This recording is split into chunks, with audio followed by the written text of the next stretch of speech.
व्यापम घोटाले के बाद अब एक नया घोटाला सामने आ रहा है, जिसे व्यापम घोटाला 2 दिया गया है। जी हाँ, हम आपको बता दें कि प्रोफेशनल एग्जामिनेशन बोर्ड की एग्ज़ाम जो कृषि विकास अधिकारी के लिए हुई थी, जहां पर एग्जामिनेशन होने के बाद कई छात्रों का टॉप 10 पर एक ही जगह का नाम सामने आने के बाद यह अब जो घोटाला सामने आया है, उस पर छात्रों का लगातार मुख्यमंत्री शिवराज सिंह चौहान से मांग है कि इस पर उच्च स्तरीय जांच की जानी चाहिए। जी हाँ, हम आपको बता दें कि ज्ञात हो कि पीईबी का एग्जामिनेशन 10 फरवरी और 11 फरवरी को हुआ था, जिसके हाल ही में कुछ दिनों के बाद, मात्र 6 दिनों के बाद इस एग्जामिनेशन का रिजल्ट सामने आया। रिजल्ट निश्चित तौर पर चौंकाने वाला साबित आया, जहां पर कई जिन लोगों के खिलाफ केस दर्ज हैं, उनके इस एग्जामिनेशन रिजल्ट में टॉप 10 में नाम सामने आने के बाद तमाम जो पीईबी के छात्र हैं और कृषि महाविद्यालय के छात्र हैं, उन्होंने लगातार इसका विरोध प्रदर्शन चालू कर दिया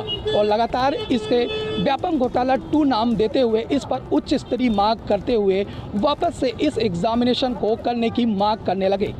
ऐसे में हमारे साथ ऐसे कई छात्र हैं जो इस एग्ज़ामिनेशन से काफ़ी दूर दराज से यहाँ पर पढ़ने आए थे, परंतु इस एग्ज़ामिनेशन में जब ऐसे कई अपराधी किस्म के लोगों का सिलेक्शन हुआ तो निश्चित तौर पर उनका कहीं ना कहीं मन एक तरह से इनका मन पूरी तरह से विचलित हुआ और कहीं ना कहीं उनके माता पिता भी इस एग्ज़ामिनेशन पे सरकार के और तमाम इस तरह के घोटालों के रवैये से कहीं ना कहीं हतोत्साहित हुए। ऐसे में कुछ ऐसे छात्र हैं जो इस घोटाले के स्वयं शिकार हुए हैं। जी बताइए, क्या है ये पूरा मामला?